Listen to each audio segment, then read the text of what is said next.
Est-il possible de faire 100 000 euros par an en travaillant 25 heures par semaine? C'est ce qu'on va voir dans cette vidéo. Mean bread and butterflies. Oh, yes, of course. Hmm? Salut à tous, c'est Aude, j'espère que vous allez bien et on se retrouve aujourd'hui dans une nouvelle vidéo où je vais vous partager ma lubie du moment, essayer de passer à 25 heures par semaine. Bien entendu, si comme moi vous êtes entrepreneur, vous savez très bien que vous avez troqué votre 9h, 5h, 9h, 18h, voire 9h, 20h pour du 24 heures sur 24, 7 jours sur 7. Mais on est content, on l'a fait, on a pris cette décision, ça nous fait plaisir. Mais aujourd'hui, on se retrouve dans une situation où moi personnellement, je travaille beaucoup trop. J'ai pas de vie personnelle. C'est-à-dire que mon job, c'est ma personnalité. Non pas parce que j'ai pas d'autres personnalités à côté, mais parce que j'ai pas le temps de développer une personnalité. J'ai pas le temps de développer, de chercher des passions. Donc cette année 2025, on arrête et on essaye de descendre un petit peu la charge de travail et donc de mettre en avant ce fameux 20-80. Je suis donc ravie de vous retrouver dans ce nouvel épisode de Débat futile. Ici, on parle des trucs chiants et importants et dans cet épisode, on va parler de concrètement est-ce qu'on peut gagner 100 000 euros en faisant 25 heures de travail. Je vous préviens tout de suite, j'ai pas la réponse. Genre là, maintenant, tout de suite, j'ai pas la réponse parce que c'est mon challenge 2025.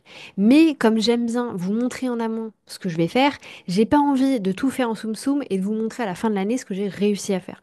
Parce que si je peux vous emmener dans mon mouvement, tant qu'à faire, allons-y. Première notion importante, je vous le partage, j'en ai pas honte.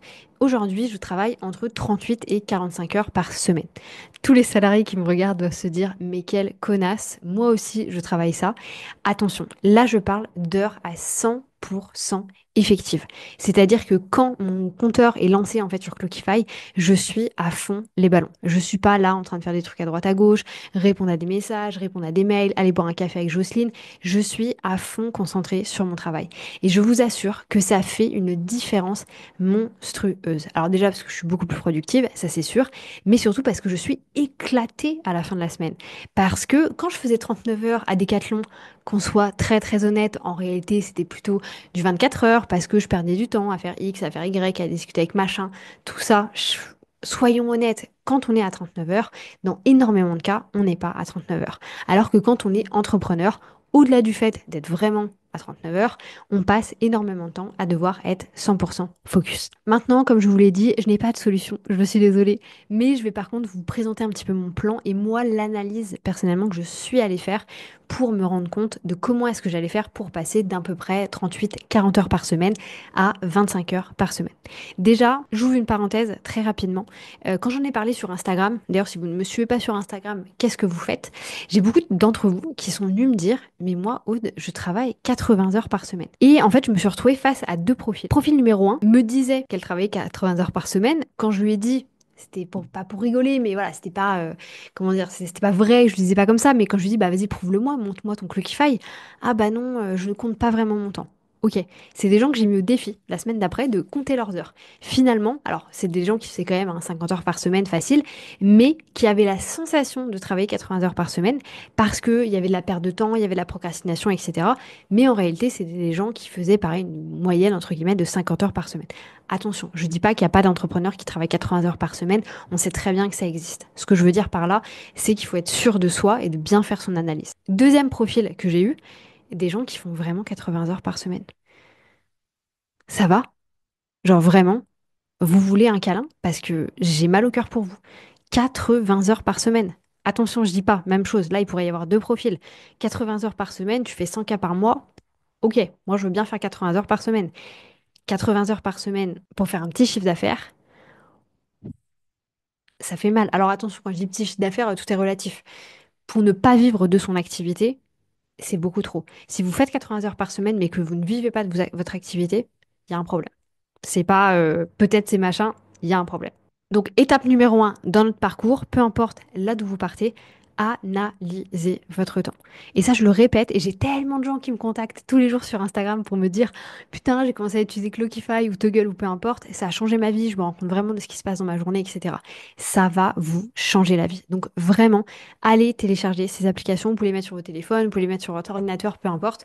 Moi, personnellement, c'est même pas connecté à Google Agenda ou quoi, je le lance quand je suis en train de travailler. Donc là, par exemple, je suis à 28 minutes et 20 secondes sur, comment dire, sur YouTube, hein, sur mon projet YouTube. Vous pouvez le lancer à partir du moment où vous êtes sur un projet très intéressant si vous faites de la prestation de service pour vous rendre compte un petit peu du temps que vous passez sur chacune de vos tâches, etc. Bref, analysez votre temps. Vous devez avoir conscience de où passe votre temps. Avant de vous montrer, moi, la réalité, en fait, la situation dans laquelle je me retrouve aujourd'hui, récemment, j'ai dû créer une masterclass, en fait, pour le fait de fixer ses prix quand on se lance, etc., en tant que freelance, peu importe. Et la manière dont j'ai apporté les choses, c'est de bien expliquer par rapport à la gestion du temps.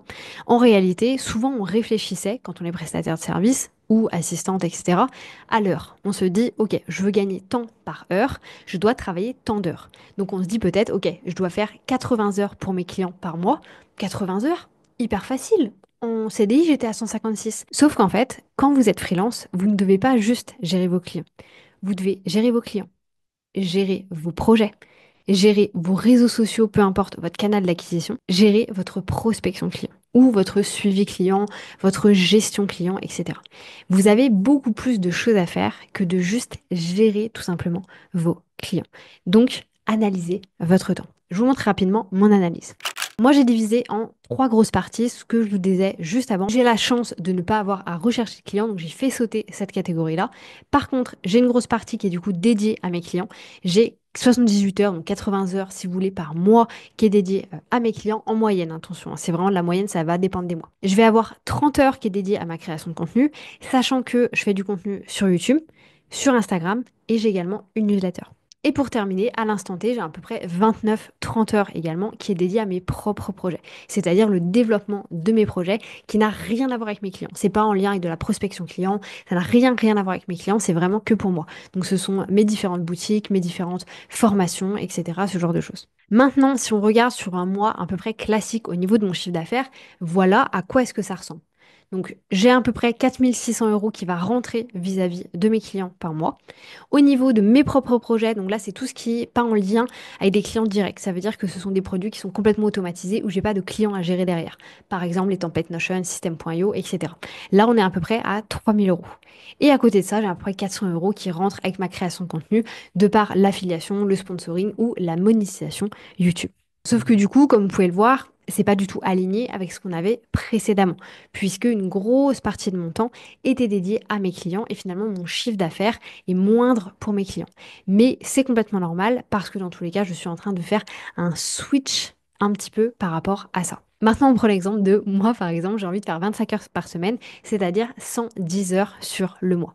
Voilà à quoi est-ce que ça devrait ressembler. J'ai envie de continuer à dédier 30 heures à ma création de contenu, c'est juste ce dont j'ai besoin.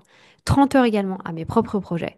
Et par contre, je vais réduire drastiquement le temps que je passe avec mes clients. Non pas sur mes clients actuels, mais là où à l'époque, quand je terminais un contrat de consulting, un mandat de consulting, je reprenais une nouvelle personne, aujourd'hui, ça ne sera plus le cas. Je vais non pas arrêter de faire du consulting, mais je vais vraiment réduire énormément. En fait, mon rêve, ça serait de gérer 4 personnes. Uniquement 4 personnes. Je suis leur projet, je sais ce qui se passe, etc. J'ai déjà un peu mes profils en tête, parce que pour être honnête avec vous, j'ai les mêmes clients depuis quasiment 2 ans. J'ai eu des nouveaux clients qui sont venus à droite, à gauche, venus, partis, etc.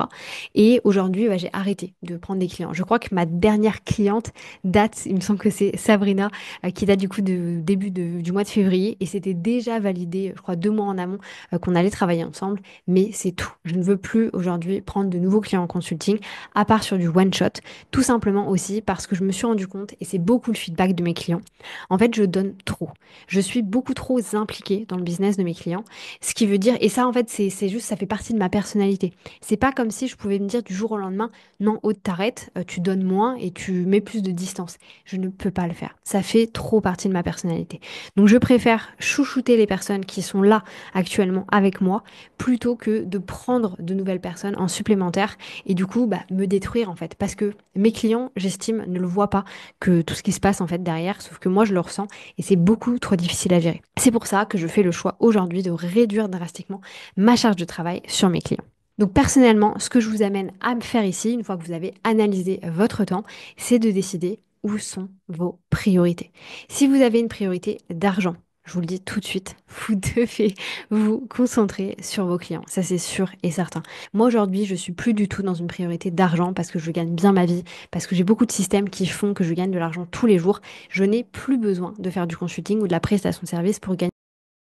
Ça ne veut pas dire encore une fois que je vais arrêter d'en faire, mais je vais réduire énormément le fait d'en faire.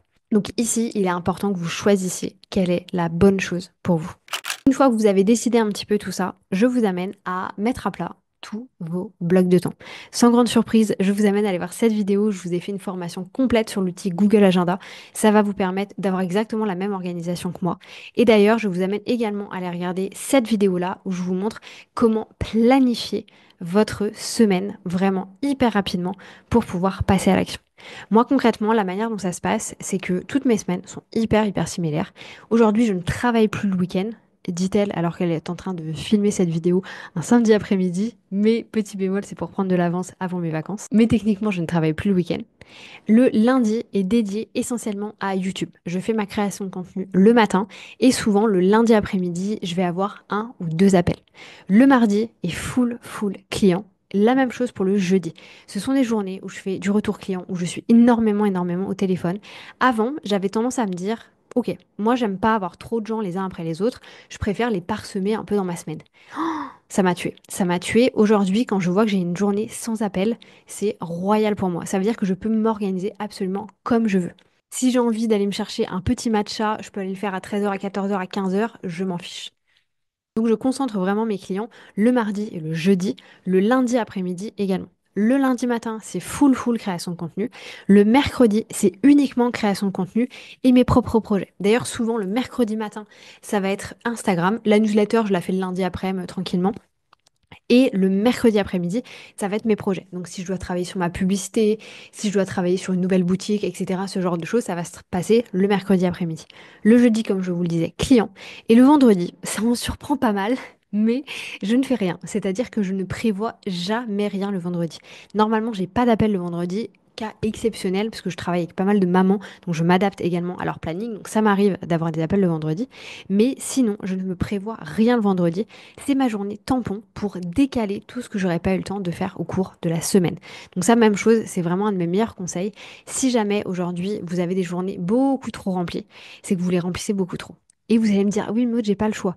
Est-ce que vous avez des imprévus? Si à la question, est-ce que vous avez des imprévus, vous m'avez répondu oui, alors votre vendredi doit être un tampon. Non pas pour prendre votre journée, pour pouvoir prendre votre journée, mais pour pouvoir décaler tout ce que vous n'avez pas eu le temps de faire. Si vous vous mettez des gros projets le vendredi, c'est sans doute ça aussi qui vous crée du stress et de la frustration tout au long de la semaine. Donc ici vraiment, allez voir les deux vidéos que je vous ai mis dans le petit et n'hésitez pas à vous organiser de la meilleure manière pour vous.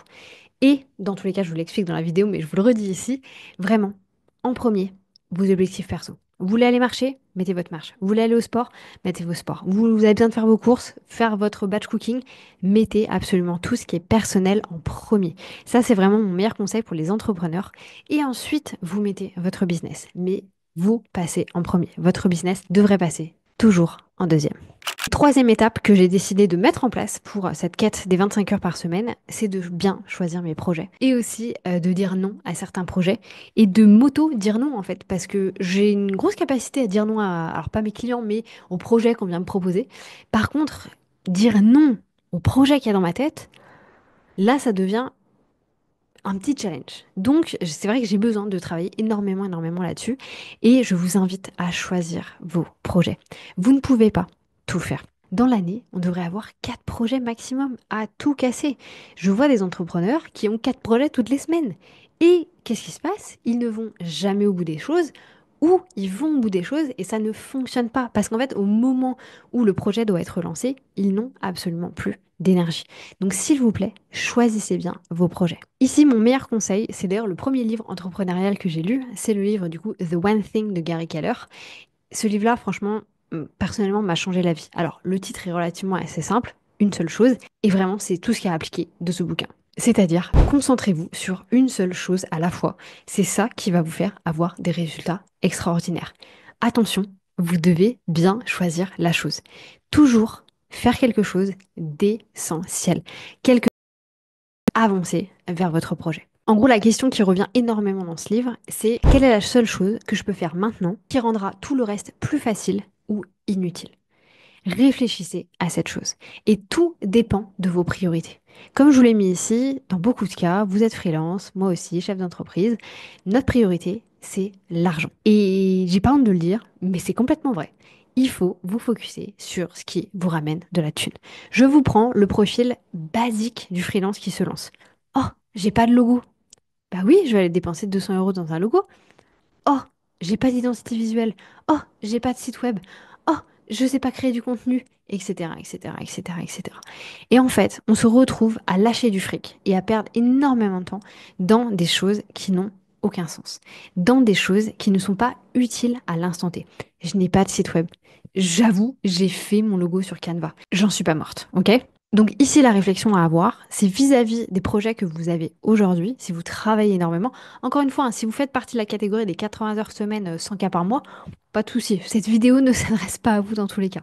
Mais là, je m'adresse vraiment à ceux qui galèrent, qui travaillent énormément et qui n'obtiennent pas de résultats. Si vous êtes freelance, entrepreneur, chef d'entreprise, vous avez besoin de trois choses. Une offre sur laquelle il y a de la demande, ça sert à rien d'aller chercher l'offre que vous avez absolument envie de faire s'il n'y a aucune demande dessus. Quelqu'un à qui en parler, c'est-à-dire un client idéal et un moyen pour cette personne d'acheter. C'est tout ce dont vous avez besoin. Honnêtement, tous les entrepreneurs devraient commencer par la prospection. Absolument tous.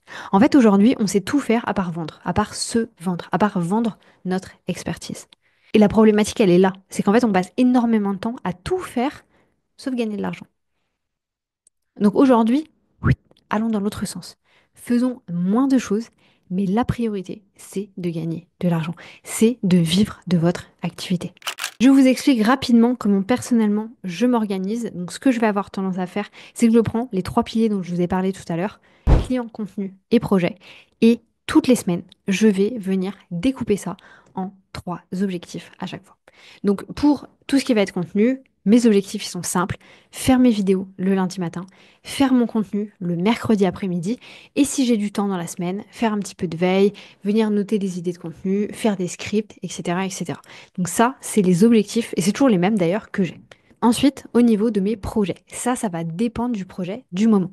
Je vous partage, là on est sur le mois d'avril quand je vous filme cette vidéo. Là, mon projet en ce moment, c'est de filmer la masterclass de l'S6 Productivity, qui sera un format en lead magnet, si vous voulez, complètement gratuit. Un objectif, et ça encore c'est pour le mois, hein, c'est encore pire. J'ai tellement pas envie de faire de trucs que je m'organise au mois. Donc ça, c'est un premier truc. Deuxième chose, faire de la publicité sur la boutique System.io. Ok. Troisième chose, développer des nouvelles templates pour la boutique de template Notion. Ça, en réalité, c'est un gros objectif, donc je vais venir découper et je vais peut-être faire une ou deux templates sur le mois d'avril. Et c'est tout ce que je vais faire. Mais, parce que j'ai déjà validé la case de priorité argent. Moi, là, je suis en mode développement, donc c'est pas tout à fait la même chose. Et au niveau de mes clients, mes objectifs, c'est simple, faire mon suivi client, avoir mes appels clients. Et ça s'arrête là. En ce moment, j'ai pas de prestations en cours, même si je vais en avoir d'autres qui vont redémarrer un petit peu plus tard. Donc cette fois-ci, c'est tout ce qui m'intéresse. Donc faites ce schéma-là, prenez une feuille de papier, mettez trois colonnes, vos clients, votre contenu, vos projets. Si vous n'avez pas encore de clients, c'est simple. Vous avez un seul objectif, trouver des clients, faire de la prospection, faire du contenu, faire de la publicité. Tout ce que vous avez envie. Choisissez un des canaux d'acquisition et mettez toute votre énergie à l'intérieur. Même chose avec le contenu. Moi, personnellement, j'ai une newsletter, j'ai une chaîne YouTube, etc. Mais vous n'avez pas besoin de tout ça. Concentrez-vous sur un seul canal si vous en avez le besoin, si vous ne faites pas de publicité, par exemple. Et pour vos projets, s'il vous plaît, ne lancez pas 30 000 choses en même temps. Lancez une chose, voyez ce qui se passe, commercialisez-la, prenez votre temps, analysez, optimisez, passez à autre chose. Et tout ça, ça ne prend pas 3 semaines. Tout ça, ça peut prendre jusqu'à un an. Donc n'essayez pas toujours de faire plus. Ne regardez pas ce que font les autres, parce que les autres, ils galèrent autant que vous, parce que les autres, ils font des projets à 80% et il n'y a jamais rien qui se passe. Alors on a l'impression, oui, que les gens font énormément de choses, mais finalement, il ne se passe pas grand-chose. Et d'ailleurs, j'en profite pour conclure cette vidéo sur ce sujet-là, c'est que c'est un retour qu'on me fait énormément. Aude, j'ai l'impression que tu fais énormément de choses. C'est pas que je fais énormément de choses, parce que là, je vous l'ai dit, par exemple, j'ai pas énormément de projets pour le mois d'avril, mais c'est que je fais tout ce que j'ai dit que j'allais faire. Et elle est là, la grosse différence. Parce que du coup, quand je communique avec vous sur mes réseaux, sur ma chaîne YouTube, peu importe, je vous parle toujours des projets qui sont en cours, ce que je suis en train de faire. Et que je suis en train d'avancer, que je suis en train de faire des choses. Parce qu'aussi, je fais des choses et je vous présente quasiment tout le temps, enfin oui, quasiment tout le temps, mes projets terminés. Donc dans votre perception, je fais énormément de choses. Mais je ne fais pas énormément de choses. Tout ce que j'ai fait le mois dernier, c'est faire une seule publicité et 2 mails pour pouvoir faire du commercial. C'est tout ce que j'ai fait parce que j'avais énormément de choses clients à faire. Mais je ne fais pas tant de choses que ça. Mais je fais les choses à 100%.